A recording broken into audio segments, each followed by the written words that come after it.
Nakakahiya. Ayoko na, wala sa tono. Never in my life na naisip ko na magsusulat ako ng kanta para sa isang K-pop member. Kamukha ko daw. Ano yung mga pinagsasabi ko?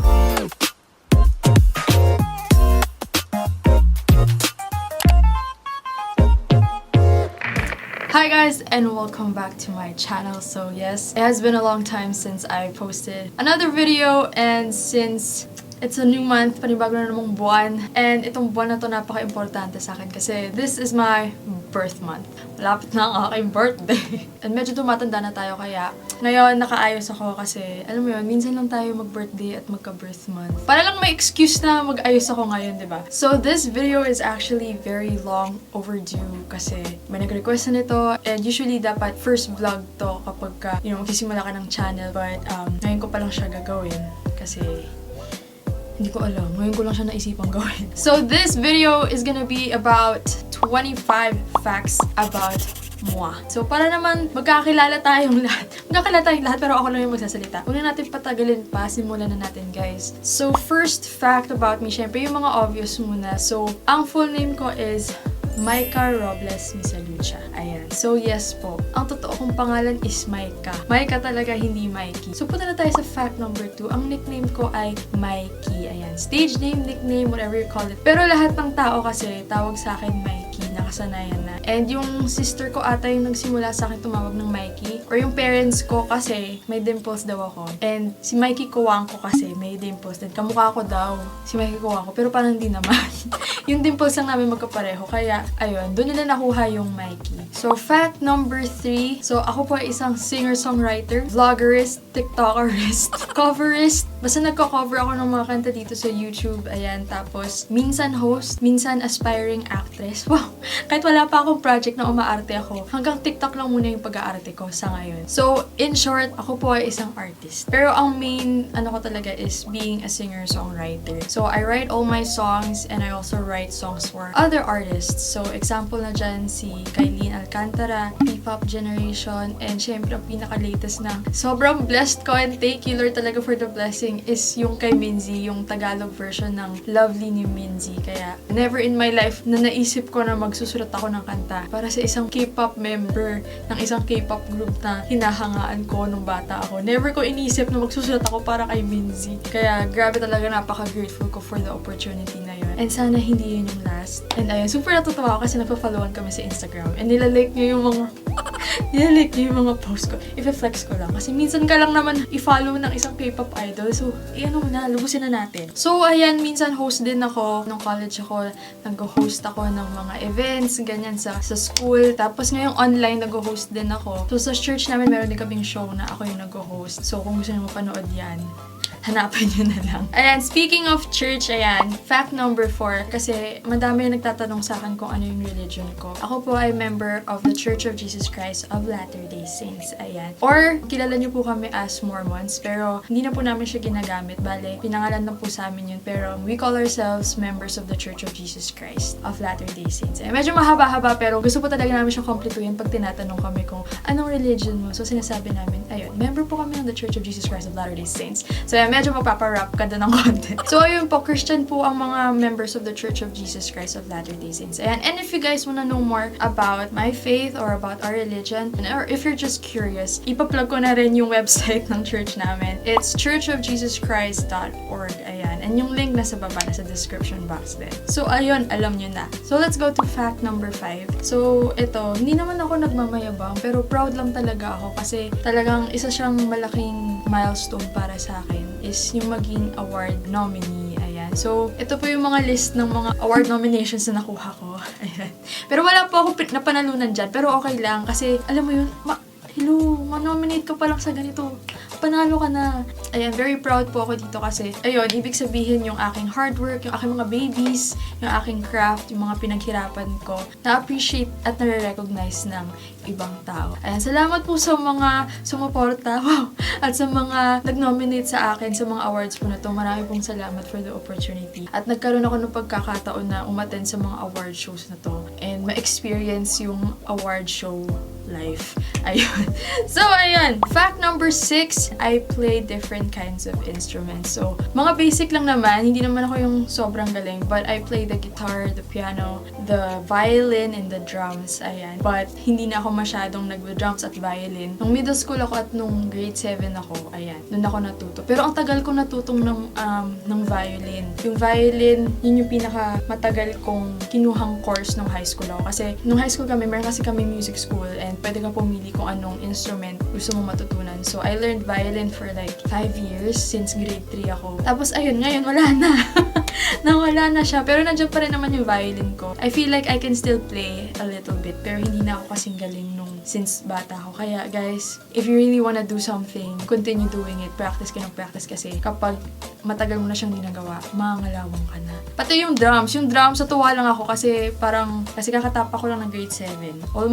Almost high school, ganyan. Parang I wanted to try something new. So, binitawan ko yung violin. Tapos sabi ko, sige nga, try ko. Parang ang angas kasi mag-drums. So, nag-drums ako nung grade 7 ako. At tatawa ako kasi nasama agad ako sa grand recital. Kasi mga pili lang yun nakukuha sa grand recital eh. Yung mga medyo magagaling. Medyo magagaling. And ayun, yung guitar naman, basic lang din. Pero ito talaga yung madalas kong piniplay kasi ito yung ginagamit ko pang sulat ng mga kanta.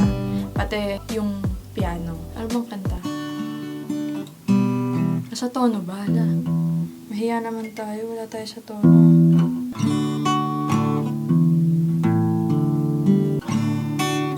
Wala. Nakakahiya. Ayoko na wala sa tono. At maubos ang oras natin pag itono ko pa to. Pero, at least di ba alam ko wala sa tono. Pero ayun, I play the guitar and I use the guitar and the piano when I write songs. Also the ukulele. Ayan. Nakalimutan ko pala. I also play the ukulele. Ayan. Naka-display sa likod pero nakalimutan ko. So ayun, moving forward to fact number 7. I am a part of a family of music lovers. Pero ako lang yung nag-pursue ng music talaga. Pero ito na rin, para sa mga nagtatanong po, super dami nagtatanong sa akin ito. Kung kaano-ano ko po ba si Miss Lani Misalucha. So si Miss Lani Misalucha po ay aking grand aunt, aking tita lola. Ayan. Ako po ay kanyang apo sa pamangkin. So, ang daddy ko po, pamangkin niya. So, sana po nasagot ko po yung mga tanong nyo. Yung mga paulit-ulit nagtatanong sa TikTok, sa Instagram, at kung saan-saan man, ito na po yun. Yes po, related po ako sa kanya. At ang tawag ko po sa kanya ay Grandma Lani. Ayan. So, ayun. Fact number 8. Ako po ay pinanganak ng year 1995 and my zodiac sign is Taurus and I was born in the year of the pig. Which, nung bata ko... ayoko talaga siya kasi mas mataba ako nung bata ako and syempre ayoko yung pig. Pero ngayon, proud na ako maging Year of the Pig. Kasi, I'm confident. Wow! I'm confident. Hindi, pati kasi yung bias ko kasi 1995 din. So, Year of the Pig din siya. So, sama-sama kami dun. Talagang para-paraan para lang makasama yung bias. So, fact number 9. Ako po ay graduate ng Bachelor of Arts in Music Production sa De La Salle College of St. Benilde. Ayan po. Nag-graduate po ako nung June 2018 and I am a proud scholar and a proud average student. Talagang kumapit lang talaga ako dun sa maintaining grade ko. Medyo nakalimutan ko na lahat yung pinag-aralan ko. Pero yung mga basic naman, medyo naaalala ko pa. And nakuha ko yung mga important bits and pieces. Pero ngayon actually, iniisip ko na parang gusto ko ulit mag-aral kung meron akong opportunity or chance ulit. Ay gusto ko mag-aral abroad. Ayan. Pero hindi na po music. Iba na. Para naman mas broad yung ating knowledge. So, fact number 10 na po tayo. Ito na, nagsusports din naman ako. And yung pinaka-sports ko nung aking high school is volleyball. Ayan, volleyball and track and field. And varsity ako. Huwag kayo, varsity ako. I think grade 3 ako and grade 5 nag-track and field. Tapos nag-varsity.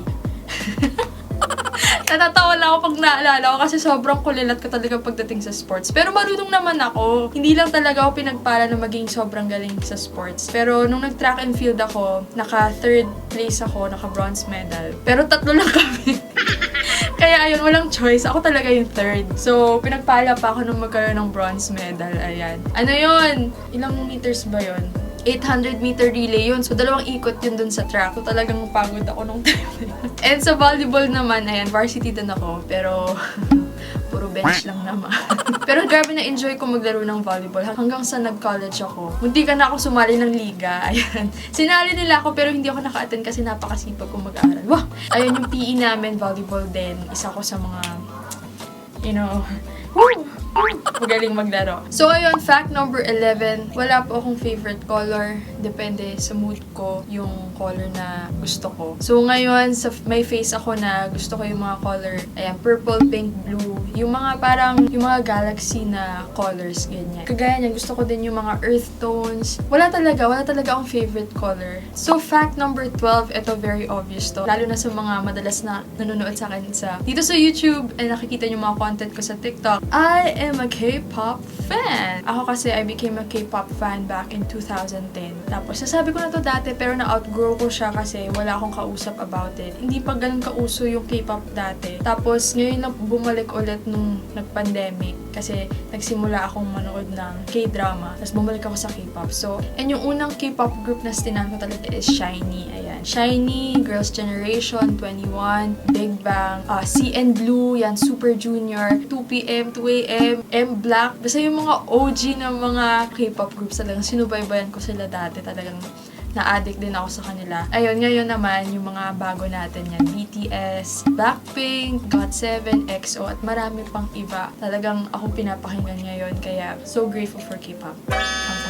Wow! So, since nasa usapang Korean naman tayo, fact number 13, the first K-drama that I watched was Full House. And yun pa yung Tagalog dub sa GMA. So, doon ko rin natutunan yung Three Little Bears, yung Korean version. So, yun yung, ano na yan? So, yun yung first K-drama na napanood ko. Kaya super natuwa ako kasi, syempre kilig na kilig ako doon. Crush na crush ko si Rain, ganyan.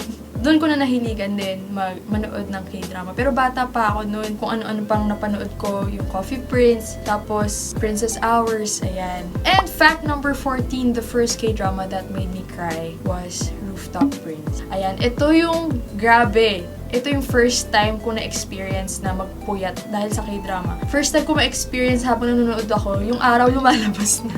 Talagang binge-watch ko siya kasi alam naman natin yung mga K-drama eh. Per episode talaga merong mabibitan ka at kailangan mo panood yung next episode para malaman mo kung ano yung mangyayari. I recommend that K-drama for you guys. Hindi ko alam kung nasa Netflix siya or nasa View, pero check nyo na lang, panoorin nyo. Maganda siya. Fact number 15, my favorite Korean show is Running Man. Ayan. So, ito lagi talaga pinapanood ko dahil tuwang-tuwa ako lagi dito and nakakalungkot.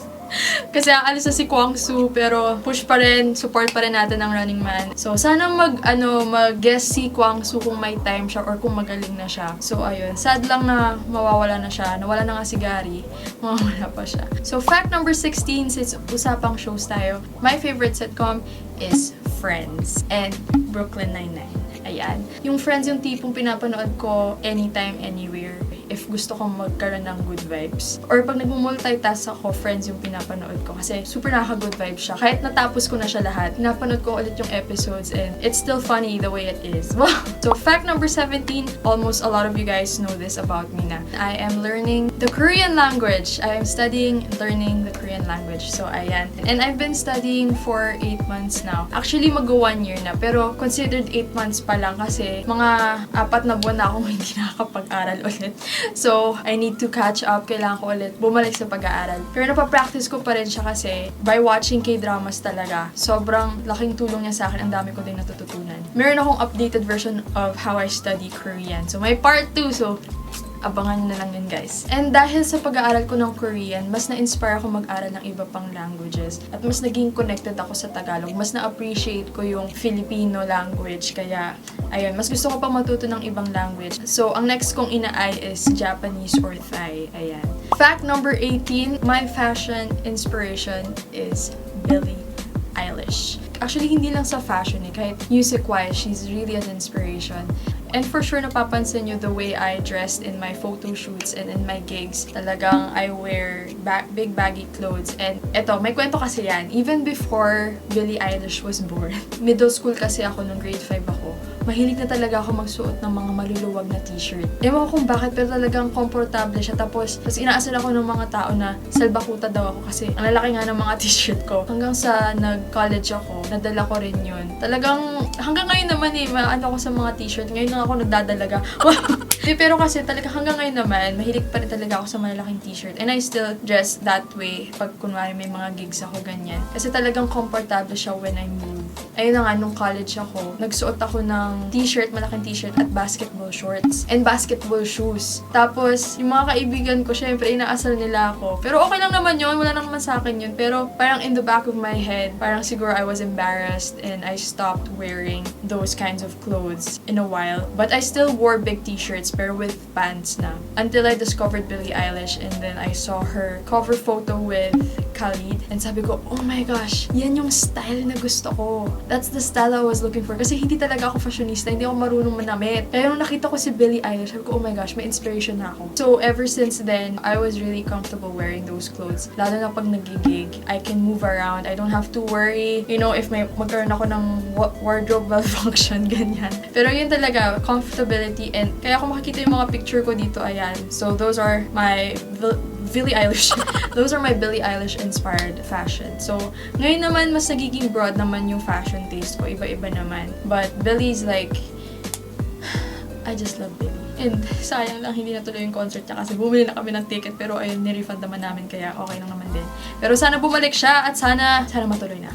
Anyway, ang dami pa nating facts na naiwan. Naku, napakahaba na ng video na to. So, fact number 19, my first international concert ever was Shawn Mendes. And that was back in 2018. And may vlog ako dito sa YouTube. So, hanapin nyo na lang. Madali lang naman hanapin. Grabe yung experience ko noon. Dahil part ako ng Q&A, talagang pinaggastusan ko talaga. Pinag-ipunan ko talaga yun. Kaya, grabe the experience. And nakakuha pa ako ng I love you sa kanya. What's your question? Yeah. So, first of all, I love you. I love you back. Kaya, sulit na sulit. And I cannot forget that moment. And sana, next time, BTS, baka naman. So, fact number 20, my favorite drink. Kahit padalhan nyo ako ng isang katutak nito, I will thank you for the rest of my life. Is banana milk and strawberry milk. Talagang sweet tooth talaga ako, kaya favorite ko tong dalawang drinks na to. Fact number 21, I love arts and crafts. So, I love painting, I love drawing, I love doodling, and I love doing DIYs. Ayan. Alam mo yun, pagdating sa arts talaga, I know what I want when it comes to cover arts, pati sa mga music video ko. Talagang ako yung nag-iisip ng concept and ng kulay, kung ano yung drawing na gagawin. And pagdating naman sa mga DIY, kasi mas mura kapag ka-DIY, sa mga pagde-decorate, ayan. Nasa Pinterest ako kumuha ng inspiration. Ito pong studio ko, DIY lang po ito lahat. Ako nag-decorate, akong bumili. Ako nagdikit at ako yung nag-ayos. So, abangan nyo na lang yung aking studio tour. Pero may hinihintay lang talaga akong ikabit dito kaya hindi ko pa magawa. Pero I'm definitely gonna make a video of a tour dito sa studio. So, speaking of DIY, fact number 22, I've been coloring my hair for 7 years now. Dami kong na-experience, nasunugan na ako ng buhok, naputulan na ako ng buhok, lahat na. Kaya I learned from my mistakes hanggang sa ayan, I really color and bleach my own hair. Kasi nagche-check ako sa mga salon, sobrang mahal, diba? At dahil dyan, abangan nyo po ang aking hair coloring video. Ibig sabihin, may panibago tayong color na buhok by next week. So, sana abangan nyo po yan. So, moving on, fact number 23, my biggest insecurity. Sasabihin ko ba? Sinama mo eh, ba't di mo sasabihin? Kinausap yung sarili. So, my biggest insecurity is my nose, my lips. My nose, my... Yung ilong ko pati, yung labi ko. Kasi yung ilong ko, kaya ayokong mingiti ako kasi lumalaki siya. Parang feeling ko sobrang bilog ng ilong ko. Tapos yung labi ko naman, kapag wala akong makeup, sobrang putla ako, wala siyang kulay. Tapos dark lang yung edges niya. Which is normal. Pero syempre, nagkakaroon din tayo ng mga insecurities. And yun yung akin. Pero dahil nga dyan, punta tayo sa fact number 24. My biggest security naman. Wah, tama ba? Hindi ko lang kung anong tatawag eh. My biggest... Oo, basta may biggest... sabihin na lang nating security. My biggest security is my confidence. Ayan, I find security...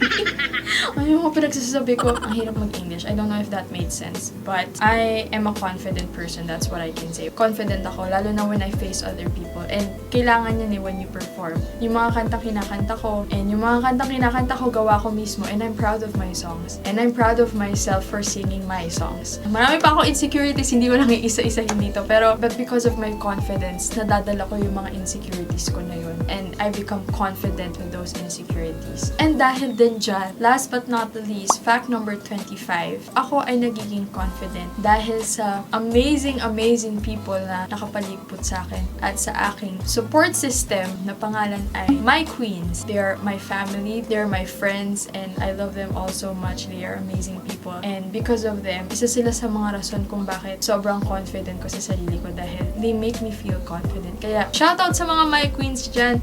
Thank you guys so much. Your courage, your bravery, your beauty, your kindness, your loveliness inspire me and make me more confident. Kaya talagang grateful ako para sa kanila. And so, if you guys want to join our family, My Queens, just search our group page sa My Queens and click join, and our admins will definitely let you guys in. Explain ko lang din kung bakit siya naging My Queens kasi ang dami ng tumatawag na queens sa fandom nila dito sa YouTube. Kasi sila naman talaga yung queens ng buhay namin. Sila ang nagpapagana sa amin gumawa ng content. Kaya talagang napa-queens na rin ako. And sila yung nag-iisip ng pangalan for the fandom. Kasi Mikey, so My Queens. And I call them My Queens. So that's it guys. Grabe talaga, napakadaldal ko at dami kong nasabi. Pero sana kahit papaano may natutunan kayo sa video na to and you were able to get to know me kahit papaano and nasagot yung mga iba nyong tanong regarding sa akin. Sa mga nagtatanong sa akin, lalo na sa TikTok. So there you have it. If you guys like this video, please don't forget to give it a thumbs up. And if you haven't yet, please subscribe to my channel and click the bell button for you guys to get notified if I post a new video. Again, thank you guys so much for watching. I love you guys so much. Please stay tuned for my upcoming videos for the weeks to come. So yes, I love you guys. God bless you. Stay safe and keep slaying. Bye!